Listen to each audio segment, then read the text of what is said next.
Каму тэлефануе Лукашенко? Што здарылася пасля нечаканага прыезду Ірыны Абельскай, а таксама новае дзіўнае захапленне беларускіх дзяцей? Вітаем, сябры! Гэта наша Ніва, і зараз мы ўсё вам раскажам. Візіт мамы Колі Лукашэнкі скончыўся зачысткай. У віцебскую бальніцу хуткай дапамогі прыехала камісія на чале з Ірынай Абельскай, меркаванай мамы Мікалая, дырэктаркай лукашэнкаўскага медцэнтра, а цяпер яшчэ і сенатаркай. Гэтая камісія правярала там аказанне экстрэнай дапамогі, а пасля паляцелі галовы. Як піша тэлеграм-канал «Белыя халаты», неўзабаве пасля праверкі былі знятыя з пасады як мінімум трое высокіх кіраўнікоў. Гэта галоўны ўрач бальніцы Андрэй Захараў, галоўная медсястра Надзея Рыбалка, а таксама загадчык аддзялення анестэзіялогіі і рэанімацыі Васіль Мусейчук. Што такога убачыла Абельская ў той бальніцы, невядома. У афіцыйных крыніцах пакуль маўчок. Тут варта нагадаць, што гэтую камісію па праверцы медыцынскіх устаноў Лукашенко стварыў уласным загадам у мінулым годзе. Ён жа паставіў на чале сваю давераную асобу, то бок Абельскую. І вось ужо 1,5 года тая камісія катаецца па ўсёй Беларусі з раптоўнымі праверкамі бальніц і паліклінік. Першыя вынікі гэтых рэвізій Абельскай і кампаніі былі яшчэ ў мінулым маі і выклікалі ў Лукашэнкі паказальную істэрыку і чарговы разнос чыноўнікаў. Еще одна острая проблема – доступность и качество помощи на селе. Я вам никогда за село не прошу. Никогда, запомните это. Прежде всего губернаторы. Я с вас шкуру сорву, но вы мне наведете там порядок. Дарэчы, сам Лукашенко сёння правёў чарговую размову з Пуціным, на гэты раз па тэлефоне. Пра што яны гаварылі, трымаюць у сакрэце, а ў афіцыйных паведамленнях толькі агульныя фразы тыпу «абмеркавалі эканоміку, абарону» і гэтак далей. Але вядома, што Пуцін і Лукашенко абмеркавалі і свой будучы графік, так што падобна неўзабаве ў іх адбудзецца чарговая сустрэча. Тым больш, што нагода ў іх апошнім часам заўсёды ёсць. Вайна, на жаль, працягваецца. Таксама крыху пра Беларусь і вайну. Зараз жа ідуць сумесныя з Расіяй вучэнні па выкарыстанні ядзернай зброі. На іх экіпажы іскандэраў і самалётаў з ядзернымі ракетамі трэніруюцца рэагаваць на раптоўныя пагрозы. Прасцей кажучы, рыхтуюцца хутенька стрэльнуць тактычнай ядзернай боегалоўкай у выпадку загаду. Вучэнні яшчэ працягваюцца, але лукашэнкаўцы ўжо задаволеныя. Нядаўна прызначаны кіраўнік генштаба Беларусі генерал-майор Павел Муравейка сёння пахваліўся, цытата: «Узброеныя сілы Беларусі гатовыя да ўжывання спецыяльнай ядзернай зброі». Калі што, гэта той Муравейка, які прапаноўваў вырашаць эканамічныя праблемы наступным чынам. Для транзіта беларускіх тавараў сілай прарубіць калідор праз Літву. Але цяперашняя заява генерала мусіць парадаваць Лукашэнку, бо ён успрымае ядзерную зброю першую чаргу як адзін з гарантаў сваёй улады. Тыпу, пакуль у Лукашэнкі ёсць ядзерка, ніхто не сунецца ў Беларусь, каб яго скідаць, бо пабаяцца адказу. Катастрофа адбылася пад Мінскам. У Пухавіцкім раёне здарылася страшная аварыя. Кіроўца грузавіка не справіўся з машынай і ўехаў у апору моста. Машыну развараціла па ўсёй дарозе. Мужчына атрымаў цяжкія траўмы і сканаў на месцы. Яму было ўсяго 44 гады. Цяпер на месцы здарэння працуюць следчыя і эксперты. Дакладныя абставіны і прычыны трагедыі цяпер высвятляюцца. Як выглядае культ асобы Лукашэнкі? А вось так. Гэта фота з кабінета Дмітрыя Корчыка, дырэктара беларускага металургічнага завода, што ў Жлобіне. Звярніце ўвагу за спіну чыноўніка. Там не проста фотаздымак Лукашэнкі, а цэлая карціна. Прычым на ёй Лукашенко намаляваны на фоне афіцыйнай сімволікі, а побач з ім прадукцыя завода БМЗ і вытворчыя цэхі. Відавочна, што гэты шэдэўр замаўлялі спецыяльна. Цікава толькі, гэта была ініцыятыва дырэктара ці падарунак. Праўда, заробак Дмітрая Корчыка цалкам дазваляе такія штукі. Зарплата дырэктара складае каля 19 000 рублёў на месяц. Што можна рабіць з беларускімі бюджэтнікамі? Ды ўсё, што заўгодна. Лукашэнкаўцы заўсёды лічылі настаўнікаў кімсьці кшталту сваіх прыгонных, а самі педагогі моўчкі дазвалялі такое стаўленне да сябе. Нездарма так шмат настаўнікаў удзельнічаюць у выбарчых камісіях. Некаторыя, можа, і не па сваім жаданні, але што рабіць? Калі са школы звольняць, то куды ісці? Прыватнай адукацыі ў Беларусі попросту няма. Ну і ніхто даўно ўжо не здзіўляецца, што настаўнікаў гоняць у якасці масоўкі на дзяржаўныя святы і мітынгі. прымушаюць за свае грошы выпісваць праўладныя газеткі і гэтак далей. Цяпер жа настаўнікаў выганяюць працаваць у палі, каб дапамагаць калгаснікам. Гэтым пахвалілася ленчыцкая дзяржаўная раёнка. Пакуль педагогаў прымушаюць праполваць ячмень, але дырэктарка школы хваліцца. Калі трэба, то яе настаўнікі яшчэ і саджаюць бульбу. Адметна, што праблемы ў гэтым дырэктарка не бачыць, а наадварот. Радасна кажа, што праца ў палях гэта змена рода заняткаў і барацьба з прафесійным выгараннем.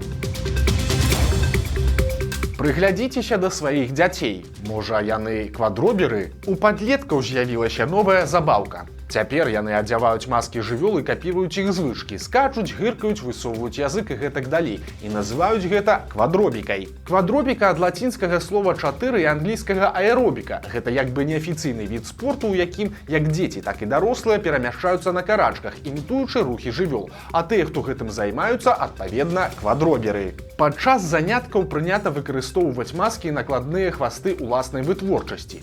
З аднаго боку, гэта няпростая акрабатыка, падобная да рухаў паркуршчыкаў, з другога дзіўнае захапленне, якое можа перарасці ў неадэкватныя паводзіны. Тым не менш, часцей за ўсё квадроберы гэта дзеці і падлеткі 7-14 гадоў, для якіх гэта хутчэй гульня, чым спартыўнае спаборніцтва. Мяркуючы па роліках соцсетак, тренд дайшоў і да Беларусі. Прынамсі, у Брэсце ўжо заўважылі гэтых квадробераў. Імі аказаліся дзве дзяўчынкі. За пару дзён відэа з іх скокамі сабрала больш за 1,5 мільёны праглядаў. Выглядае дурасцю, але ж падобна і страшнага тут нічога няма. Так, чарговае моднае падлеткавае захапленне, якое ў хуткім часе знікне так жа раптоўна, як і з'явілася. Ды і ўвогуле, здаецца, у сённяшняй Беларусі хапае больш сур'ёзных прычын для хвалявання, чым дурнаваты дзіцячы тренд.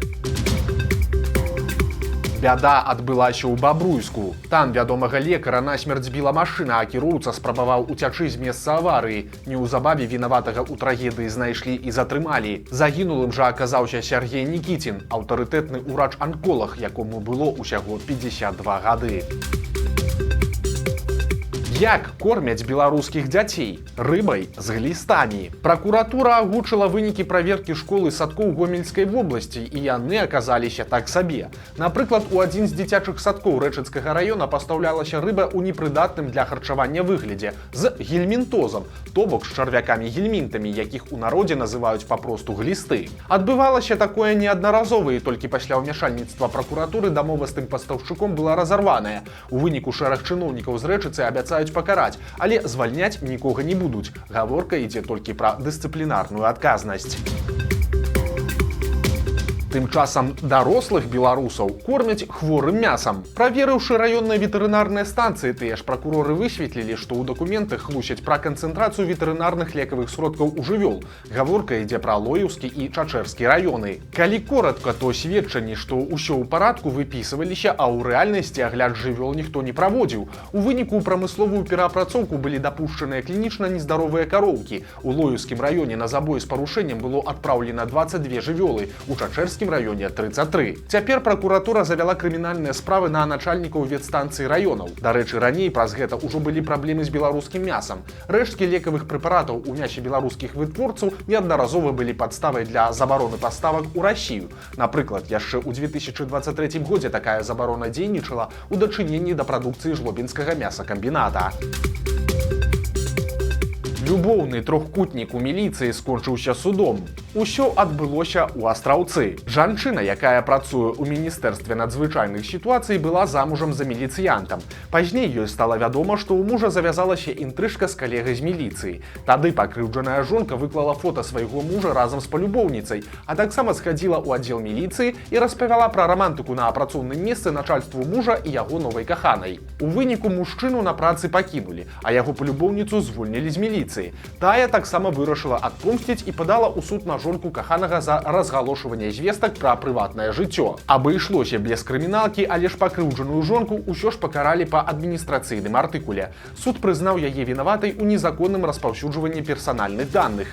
Вырак, праўда, мяккі. Жанчына маці дваіх дзяцей у дэкрэце, таму ёй далі штраф у 120 рублёў.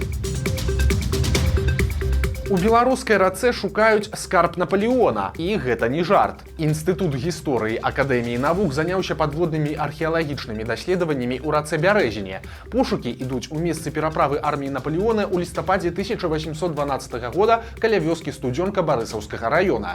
Экспедыцыя будзе працягвацца да 14 чэрвеня. Гісторыкі паведамляюць, што ўжо ёсць першыя знаходкі, але якія не кажуць, абяцаюць усе падрабязнасці паведаміць пазней. Прычыны такіх пошукаў напалову міфічныя. Бітва на Бярэзіне сапраўды адбылася ў канцы лістапада 1812 года ў ходзе адступлення французскай арміі. Яна завяршылася практычна поўным разгромам французаў. Наполеон страціў забітымі і параненымі да 50 000 салдат. Сам імператар пры гэтым здолеў вырвацца з акружэння і пазбегнуць палону.